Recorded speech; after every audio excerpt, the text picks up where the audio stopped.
Chapter 4. David and his Aunt. So, after helping the Micawbers to pack their few clothes, and waving goodbye to them at the coach station on their way to Devon, I went to the warehouse for my last day at work. I did not tell anyone I would not be coming back the following week. In the evening, I packed my case, and put the 10 shillings in the little purse Peggotty had once given me. I looked around for someone to help me with my case, which was rather heavy for me, and saw a tall young man with a horse and cart passing by. "Could you please take my case to the coach station?" I asked him politely. The young man put the case into his cart. Then, looking round quickly to make sure there were no witnesses, he pushed me roughly against the wall and took my purse out of my trembling hand. Before I could say a word, he had driven the horse and cart down the road and out of sight round the corner. I knew I would never see him, my case, or my 10 shillings again. I sat down on the pavement and cried. Now I had lost everything I owned in the world, and had no money for the coach fare to Dover. In the end, I decided I would have to walk there, and I started the long journey. It took me 6 days to cover the 100 kilometres, as I got tired very easily and had to rest. I sold my jacket for 1 shilling, so that I could buy bread and milk on the way, and at night I slept in disused farm buildings or under trees. Sometimes I was afraid of the dangerous-looking beggars and thieves I met on the road, but I knew I had to keep going. As I walked, I thought of my mother's gentle, pretty face. I felt sure she would approve of what I was doing, and that encouraged me to continue. But when I arrived in Dover, it seemed a much larger town than I had imagined. I spent a whole morning asking people if they knew where Miss Betsy Trotwood lived. Finally, I found someone who recognised the name, and showed me the way to her house. I stood at her front door in the neat little garden for a few moments, trembling with fear, and wondering what my aunt would think of me. My face and hands were dirty, my hair was unbrushed, and my clothes were torn and dusty. Perhaps she wouldn't even want to invite me into her house. Just then, a handsome but strict-looking grey-haired woman came out of the door towards me. I knew she must be my aunt. "Go away," she said crossly. "I don't allow anyone to walk on my grass." "Please, madam," I said bravely. "Please, aunt." "What?" cried Miss Betsy in great surprise. "Please, aunt, I'm your nephew." "Good heavens!" she cried, and sat down rather suddenly on the grass. "I'm David Copperfield, your nephew's son of Blunderstone in Suffolk, where you came on the night I was born, and saw my dear mother. I've been very unhappy since she died. My stepfather sent me to work in London, and I hated it and ran away, and someone stole my case and my money, and I've had to walk all the way, and I haven't slept in a bed for 6 nights. Here my self-control broke, and I fell to the ground, sobbing bitterly. My aunt jumped to her feet, picked me up, and took me into her sitting-room, where she mixed some medicine in a glass and made me drink it. She also wrapped me in a large blanket and put me on her sofa. Then she rang the bell for her servant, Janet. "Please ask Mr. Dick to come here, Janet," she said. A tall, grey-haired, pleasant-looking gentleman entered a few minutes later, laughing rather strangely to himself. "Now, Mr. Dick," said my aunt firmly, "don't be a fool, because we all know you're intelligent." Mr. Dick looked very serious at once. "No doubt you remember that I had a nephew, David Copperfield? Well, this is his son. He has run away." "Oh, really? David's son? Run away? Well," said Mr. Dick. "Now, the question is, Mr. Dick, what shall I do with him?" "Well," Mr. Dick looked vacantly at me, and then suddenly his eyes shone. "If I were you, I would wash him." "Well done, Mr. Dick. You always have the right answer," said my aunt delightedly. And so they washed me, and gave me clean clothes and delicious food. While I was eating, my aunt stared at me, occasionally whispering, "Good heavens," to herself. When she could see that I felt better, she asked me question after question, and I told her the story of my life. "Good heavens," she said again when I had finished. "Why did your poor mother marry again? What a terrible mistake!" "Perhaps she was in love," suggested Mr. Dick, smiling his rather foolish smile. "In love?" said Miss Betsy crossly. "Perhaps the poor silly girl thought she was in love. But now, Mr. Dick, another question. What should we do with the boy?" "Well," said Mr. Dick, thinking. Then an idea suddenly came to him. "You should put him to bed." "Thank you again, Mr. Dick, for your common sense," said my aunt happily. "Janet, put the boy to bed." And so, in a comfortable, clean little bed, in a pleasant, airy room at the top of Miss Betsy Trotwood's house, I floated away into the world of my dreams. At breakfast next morning, I bravely asked my aunt, What's going to happen to me?" "I've written to your stepfather," she replied. "Oh, are you going to send me back to the Murdstones?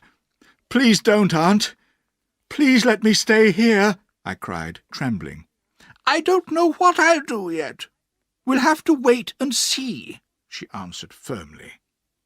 This news made me very depressed, but there was nothing I could do about it, and my aunt soon began to talk about something else. "What do you think of Mr. Dick, child?" "He looks a little, well, mad." "Is he mad, Aunt?"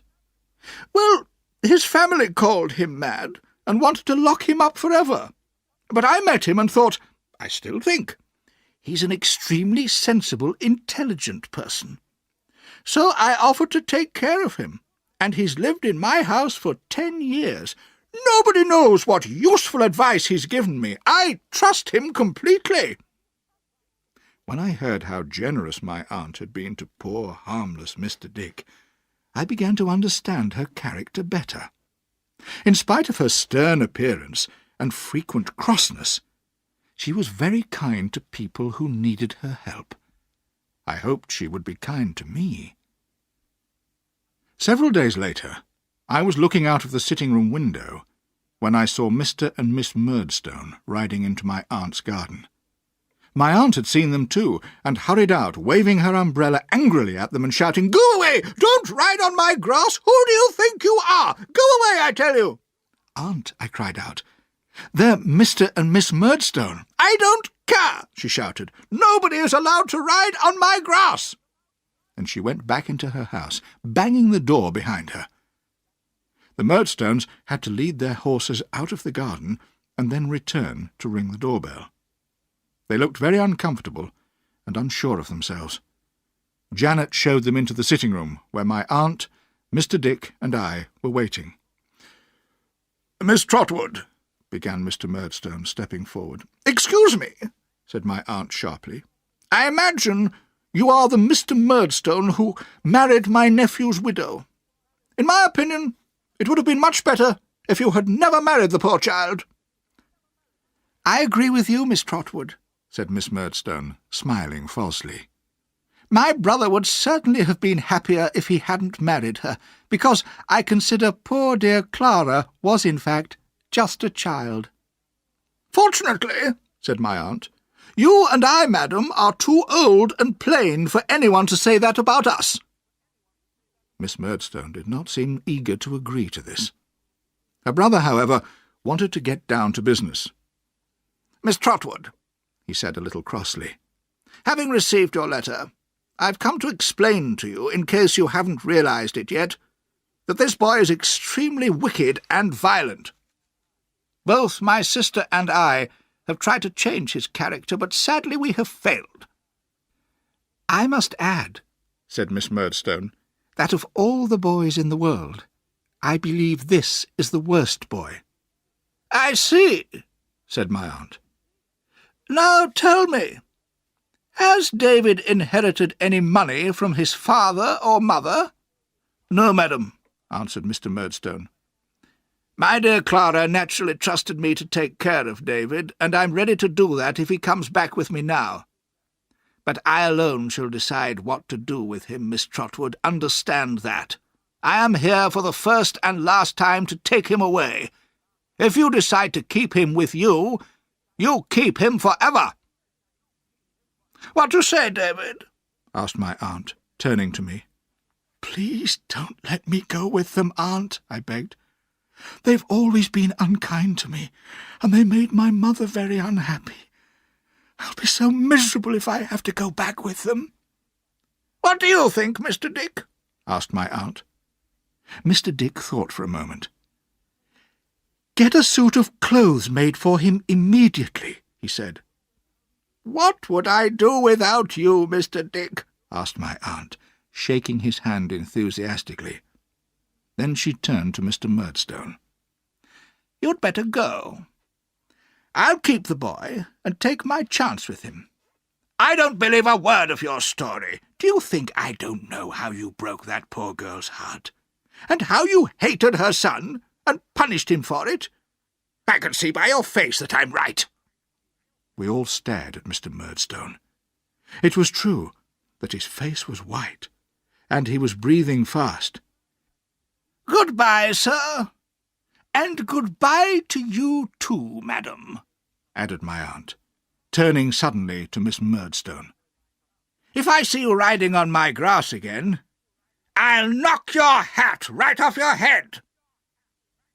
The Murdstone said nothing in reply to these fierce words, but walked quickly out of the house. "Thank you, Aunt," I cried. "I'll do my best to make you proud of me." And I kissed her many times.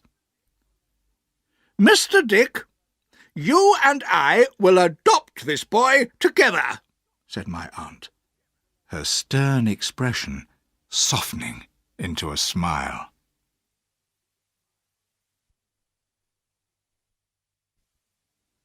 And so a new life began for me.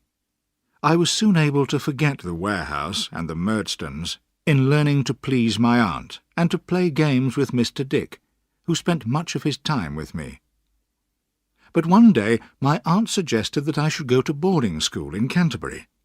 I was delighted, as I was eager to continue my studies, and Canterbury was very near my aunt's home in Dover. So the next day my aunt and I went to Canterbury, where I admired the beautiful old buildings in the ancient city centre. "Is it a large school, Aunt?" I asked politely. "I haven't decided which school you'll go to yet," she replied. "First, we're going to ask my old friend Mr. Wickfield's advice about it. He lives and works in Canterbury, you see." Soon we stopped in front of a very old house, with a very clean front doorstep and fresh white curtains at the windows. A strange-looking person, dressed in black, with short red hair and a very thin white face, came out to meet us. I thought he must be a servant. He was about 15, but looked much older. "Is Mr. Wickfield at home, Uriah Heep?" asked my aunt. "He is, madam," replied Uriah, smiling unpleasantly. He showed us into the sitting-room, where I noticed 2 large paintings on the wall, one of a grey-haired gentleman, the other of a lady with a sweet, gentle face. Just then a gentleman entered the room, looking a little older than his picture. I soon discovered he was Mr. Wickfield, my aunt's lawyer. "Mr. Wickfield," said my aunt, "this is my nephew. I have adopted him, and I want to send him to a good boarding school here in Canterbury. Can you help me find a school for him?" Mr. Wickfield thought for a moment.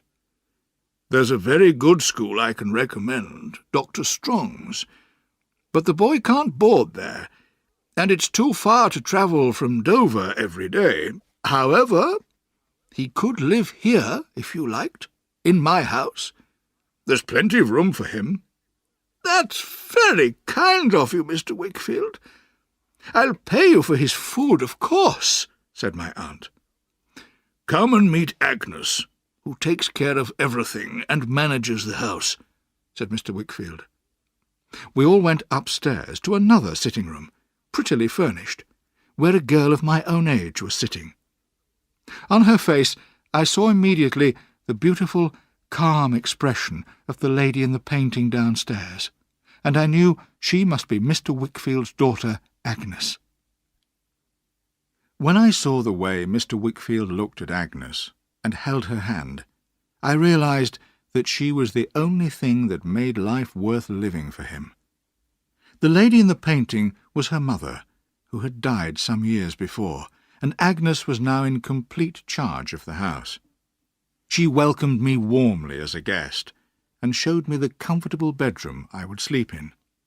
My aunt was very happy to leave me in the care of Mr. Wickfield and his daughter. "I must leave now, David," she told me. "Mr. Wickfield will take you to school tomorrow and make all the arrangements. I'm sure you will work hard and do well." "Thank you, Aunt," I said, trying not to cry. "And give my love to Mr. Dick.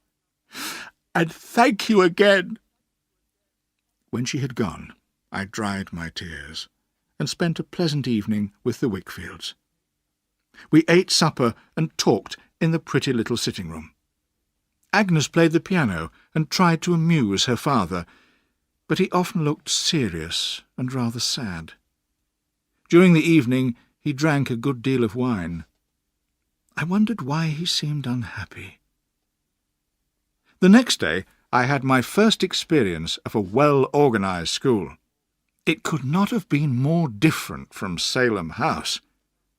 The headmaster, Dr. Strong, was a gentle, kind man, who enjoyed teaching and never punished anybody. I soon made friends with the other boys, and as time went on, with the teachers too. But although I liked school very much, I was always happy to return to the Wickfields' quiet house every evening. There Agnes used to help me with my studies, and listen sympathetically to my problems, and her father always seemed pleased to see me. I often wrote to my aunt and Peggotty, and Mr. Dick came to visit me once a week. The strangest person in my new life was Uriah Heep. Soon after I arrived in Canterbury, we had a conversation one evening. He was doing a lot of Mr. Wickfield's work, and was working late in his small office just off the hall of the Wickfields' house. Come in, Master Copperfield," he cried, when he saw me passing the door. I entered, and found him reading a large dusty book, and making careful notes in a notebook. "What are you studying, Uriah?" I asked politely. "I'm going to be a lawyer," he replied, rubbing his thin hands together and smiling his oily smile. "You're Mr. Wickfield's assistant, aren't you?" "Perhaps one day you'll be his partner," I said, trying to make conversation. "Oh, no, Master Copperfield," cried Uriah, rolling his eyes upwards. "I could never rise so high. No, I'm much too humble for that. But thank you, Master Copperfield, for thinking kindly of me. And may I say that if ever you have the time, and I'm sure a young gentleman like you is much too busy to spare the time for a poor person like me, my mother and I would be glad to offer you a cup of tea at our humble home." "Of course, if I have time," I answered, and left the room quickly. I did not feel comfortable with him for some reason. But the following week he invited me to tea again, and I did not want to appear rude, so I agreed. That evening he and I walked to the small house where he lived with his mother. It was a warm day, and we were drinking our tea near the open door, when a gentleman I recognized passed by. It was Mr. Micawber. He saw me sitting near the door and called out, "Copperfield! Is it really you?" I was delighted to see him again, and Mrs. Heep invited him in for some tea. I had to introduce him to the Heeps, but I did not think that Uriah would be a good influence on Mr. Micawber. However, I was interested to discover that the Micawbers were now living in Canterbury, as nothing had turned up in Devon. They seemed to be very short of money again, and surrounded by creditors as usual. I left the Heeps' house as soon as possible, taking Mr. Micawber with me, as I did not want him to tell Uriah all about my life at the warehouse in London. And so the years passed. I learnt everything that Dr. Strong and his teachers could teach me, and at 17 came to the end of my schooldays. My aunt suggested that, before deciding what profession to choose, I should spend a month in London, or travelling round the country. This would give me time to consider my next step. I agreed enthusiastically, and although I was sorry to say goodbye to my sweet friend Agnes and her father, I was looking forward to leading the life of an independent young gentleman.